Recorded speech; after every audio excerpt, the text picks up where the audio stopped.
আমরা প্রথম দিন থেকে বলেছি যে আইএসএফ এর মদতে এই ঘটনা ঘটেছে।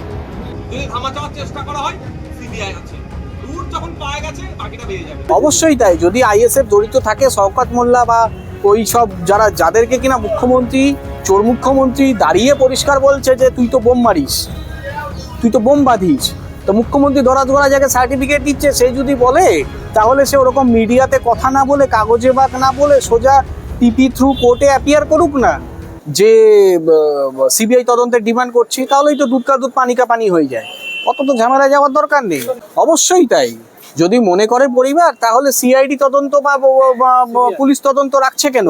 তাহলে পরিবার তো ডিমান্ড করতেই পারে যে সিবিআই তদন্ত হোক। আরাবুল তো পুলিশ নয়, শওকত তো পুলিশ নয়, এখন পুলিশও তৃণমূল, পুলিশও পুলিশের হিসেবে মানে পোশাকটা পরে আছে, কিন্তু ভেতরে দেখো গিয়ে, কারণ বিভিন্ন জায়গায় দেখবে বিভিন্ন নেতা মন্ত্রীদের প্রোগ্রাম হয়, তখন সেখানে কোনো থানার আইসি বসে আছে, কোনো থানার ওসি বসে আছে, সংবর্ধনা নিচ্ছে। এটাই এখন কালচার হয়ে গেছে।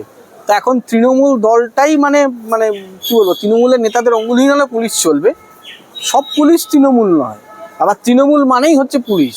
এই তৃণমূল দলটার অস্তিত্ব ততক্ষণ আছে যতক্ষণ না ক্ষমতায় আছে, যতক্ষণ পুলিশ আছে। পুলিশ তুলে দিলে তৃণমূল দলের অস্তিত্ব 2 মিনিটও থাকবে না।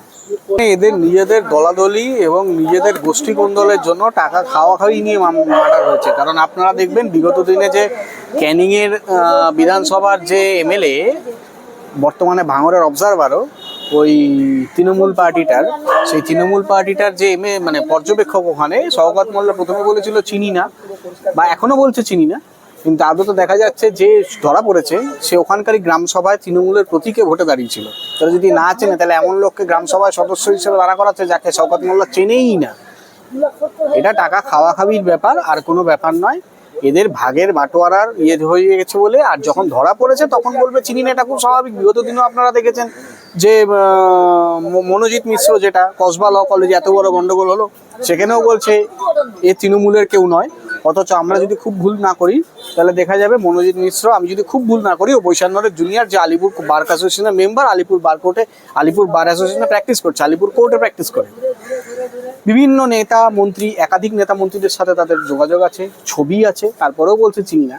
এটা খুব স্বাভাবিক, অস্বাভাবিক কিছু। বলছিল যে আইএসএফ এর কোনো তদন্ত ছাড়াই বলছিল যে আইএসএফ জড়িয়ে আছে। আইএসএফ এর যদি গ্রেফতার করে তো সব তৃণমূল।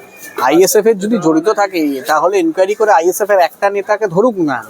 যদি সেই দিন সেই রাতে পুলিশের যা প্রসিডিওর আছে, পুলিশের যা ডেকোরাম আছে, পুলিশের যা মেশিনারি সিস্টেম আছে, সেই মেশিনারি সিস্টেমের ওপর বেস করে যদি পুলিশ মনে করে যে আইএসএফ এর কোনো নেতা জড়িত, তাহলে আইএসএফ এর কোনো নেতা জড়িত হলে তাহলে আইএসএফ এর নেতাকে ধরবে, তাহলে পুলিশ ধরবে সেটা। তৃণমূলের নেতা বলে দেবে আইএসএফ জড়িত, তারপর পুলিশ ধরছে তৃণমূলকে। মানে ঠিক ব্যাপারটা বোঝা যাচ্ছে না। যে বিগত দিনে আমরা দেখেছি যে ওই 3.5 বছরের জেল খাটা কুণাল ঘোষ, ও বলেছিল ওই কলতানকে জড়িয়েছিল, কলতানের অডিও রেকর্ডিং পাওয়া গেছে, 3.5 বছরের জেল খাটা আসামি, ও বলেছিল। আর এবার এখন যে নিয়ম হচ্ছে যে মানে তৃণমূলের নেতা ঠিক করে দেবে পুলিশ কাকে ধরবে না ধরবে, কিন্তু আদতে পুলিশ তার ডেকোরাম বা তার ইনভেস্টিগেশনের ভিত্তিতে যে 3 জনের নাম উঠেছে তাদেরকে ধরেছে। আইএসএফ এর যদি কোনো জড়িত থাকে, সেটা যদি তারা বদমাইশিও করে, সেটা ধরুক, আগামী দিনে সেটা কোর্টে প্রমাণ হবে। এই যে মারছে তৃণমূল, মরছে তৃণমূল, আমরা বলছি পশ্চিমবঙ্গের রাজ্যের মানুষ মরছে, সংখ্যালঘু সম্প্রদায়ের মানুষ মরছে, মারছেও সংখ্যালঘু সম্প্রদায়ের মানুষ, মরছেও সংখ্যালঘু সম্প্রদায়ের মানুষ। এখন ব্যাপারটা হচ্ছে যত ভোট আসবে তত এরকম হবে। ওদের মধ্যে ওই 25-75-এর খাওয়াখাওয়ি একটা রেশিও চলবে। আপনারা বিগত দিনে দেখেছেন যে তৃণমূলের সাংসদ দোলা সেন বলেছিলেন যে 25% দলকে দিতে হবে, 75% রাখতে হবে। তো ওই 25-75-এর ভাগবাটোয়ারা, 25-75-এর ভাগবাটোয়ারার উপর কেন্দ্র করে এটা হচ্ছে। আগামী দিনেও হবে, বিগত দিনেও হয়েছে। আরাবুল ইসলাম বলছে এটা গোষ্ঠীকুন্দল নয়, যেহেতু আমি তো পার্টির বাইরে আছি, আমি তো বাইরে বেরোচ্ছি না, এটা গোষ্ঠীকুন্দল নয়। উনিও আইএসএফ এর দিকে এটা মনোভাব দিচ্ছে। আরাবুল যদি বলে, আরাবুল তো পুলিশ নয়, শওকত তো পুলিশ নয়, এখন পুলিশও তৃণমূল, পুলিশও পুলিশের হিসেবে মানে পোশাকটা পরে আছে, কিন্তু ভেতরে দেখো গিয়ে, কারণ বিভিন্ন জায়গায় দেখবে বিভিন্ন নেতা মন্ত্রীদের প্রোগ্রাম হয়, তখন সেখানে কোনো থানার আইসি বসে আছে, কোনো থানার ওসি বসে আছে, সংবর্ধনা নিচ্ছে। এটাই এখন কালচার হয়ে গেছে। তা এখন তৃণমূল দলটাই মানে মানে কি বলবো, তৃণমূলের নেতাদের অঙ্গুলহীন হলে পুলিশ চলবে। সব পুলিশ তৃণমূল নয়, আবার তৃণমূল মানেই হচ্ছে পুলিশ। এই তৃণমূল দলটার অস্তিত্ব ততক্ষণ আছে যতক্ষণ না ক্ষমতায় আছে, যতক্ষণ পুলিশ আছে। পুলিশ তুলে দিলে তৃণমূল দলের অস্তিত্ব 2 মিনিটও থাকবে না। কলকাতা পুলিশ তো ভাঙড়ে, কলকাতা পুলিশ আগে বেঙ্গল পুলিশ ছিল, এখন কলকাতা পুলিশ। পঞ্চায়েত ভোটে যে নির্বাচনে যে গন্ডগোল হয়, তারপরে মুখ্যমন্ত্রীর নির্দেশে ওখানে কলকাতা পুলিশের আওতায় আনা হয়, তারপরে সেই খুন মার্ডার অনুষ্ঠান।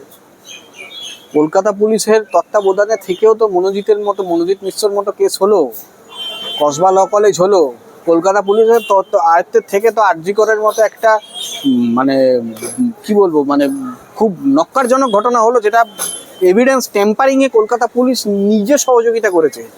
সব থেকে বড় প্রমাণ, যেটা গোটা দেশ জানে, যার জন্য এই 14 তলার উপরে যে চোর মুখ্যমন্ত্রী বসে আছে তাকে পর্যন্ত লন্ডনে ধিক্কার শুনতে হয়েছে। সেই ডাক্তার যখন প্রতিবাদ জানিয়েছে তাকেও পর্যন্ত হ্যারাসমেন্ট করা হয়েছে। মানে এতটাই মানে ওই দাঁত নখ বার করে তারা ওই, আসলে ব্যাপারটা হচ্ছে কি, আমরা একটা ছোটবেলায় কবিতা পড়েছিলাম বা একটা গল্প পড়েছিলাম, ওই দ্য নেকেড কিং বা উলঙ্গ রাজা। তা এখন হচ্ছে সেটাই, যে রাজা তোর কাপড় কোথায় বলার ক্ষমতা নেই। এবার যারাই বলবে তারাই হয় ওই মাওবাদী, না হলে দেশদ্রোহী, না হলে কোনো একটা কিছু কেস দিয়ে ঢুকিয়ে দেবে। সত্যি কথা তুমি বলতে যাবে, তোমাকে হয় জেলে ঢোকাবে, আর নাহলে সত্যি কথা তুমি ঠিক কথা বলতে যাবে, তোমাকে মেরে দেবে। আর এদের মধ্যে যে মারামারি, সেটা সত্যি কথা বা ন্যায্য কথা বলার জন্য নয়, এদের খাওয়াখাওয়ি 25-75-এর লড়াই। এটা গোটা মানে মমতাও জানে, মমতা নিজেও জানে। নওশাদ সিদ্দিকী বলছে যদি পরিবার চায় সিবিআই তদন্ত হোক। অবশ্যই তাই, অবশ্যই তাই। যদি মনে করে পরিবার, তাহলে সিআইডি তদন্ত বা পুলিশ তদন্ত রাখছে কেন? তাহলে পরিবার তো ডিমান্ড করতেই পারে যে সিবিআই তদন্ত হোক। পরিবার নওশাদ সিদ্দিকী বলছে অবশ্যই তাই। যদি আইএসএফ জড়িত থাকে, শওকত মোল্লা বা ওই সব যাদেরকে কিনা মুখ্যমন্ত্রী, চোর মুখ্যমন্ত্রী দাঁড়িয়ে পরিষ্কার বলছে যে তুই তো বোম মারিস, তুই তো বোম বাঁধিস, তো মুখ্যমন্ত্রী দরাজ গড়া জায়গায় সার্টিফিকেট দিচ্ছে, সে যদি বলে, তাহলে সে ওরকম মিডিয়াতে কথা না বলে, কাগজে বা না বলে, সোজা পিপি থ্রু কোর্টে অ্যাপিয়ার করুক না যে সিবিআই তদন্তের ডিমান্ড করছি। তাহলেই তো দুধ কা দুধ পানি কা পানি হয়ে যায়। অত তো ঝামেলায় যাওয়ার দরকার নেই। মমতা ব্যানার্জি অনেক আগে বলেছিল শওকত বোম মারে, এখন মমতা ব্যানার্জি লোকসভা ভোটে তো বারাইপুরে গিয়ে বললো শওকত বাঘের বাচ্চা। এটা আপনারা বলেন না? এখন ব্যাপারটা হচ্ছে কি বলুন তো, ব্যাপারটা হচ্ছে তৃণমূল যখন এখন লোককে, মানে আমরা তো মানুষ, আমরা মানুষকে মানুষের সাথে তুলনা করি না। এখন তৃণমূল দলটার এমনই অবস্থা, মানুষকে পশুর সাথে তুলনা করে। বাঘ তো জঙ্গলে থাকেই, এটা তো মানুষের বসবাসের জায়গা, তাহলে বাঘের কাজ তো জঙ্গলে, তাহলে ওকে জঙ্গলে চলে যেতে বলুন না। বাঘ তো কখনো লোকালয়ে থাকবে না, তাই তো জঙ্গল, চারপায়া মানুষ, মানুষের বাচ্চা। সব থেকে মানুষ বাঘ শিকার করে, মানুষ হচ্ছে তাদের থেকেও হিংস্র, ভয়ঙ্কর। আমরা শুনে আছি তৃণমূল সরকার নাকি সংখ্যালঘুদের ভালোবাসে, কিন্তু সেই দলেরই ছেলেপুলেরা সেই দলেই মারপিট করে বেশিরভাগ সংখ্যালঘু মারা যাচ্ছে। কি ভাবছে নিশ্চয়? কিছু ভাবার ব্যাপার নেই। ব্যাপারটা হচ্ছে, আগেও বলেছি এখনো বলছি, যে মারছে তৃণমূল, মরছে তৃণমূল, মারছে সংখ্যালঘু, মরছেও সংখ্যালঘু। এটা যত ভোট আসবে তত হবে। এখন ফ্রি অ্যান্ড ফেয়ার ইলেকশনে আপনারা দেখেছেন, বিগত দিনে একটা সামান্য বাই ইলেকশন জিততে একটা বাচ্চা তামান্নাকে মেরে মরে যেতে হলো, বোম চার্জ করা হলো। একটা এরকম 2011-এর আগে প্রচুর হয়েছে।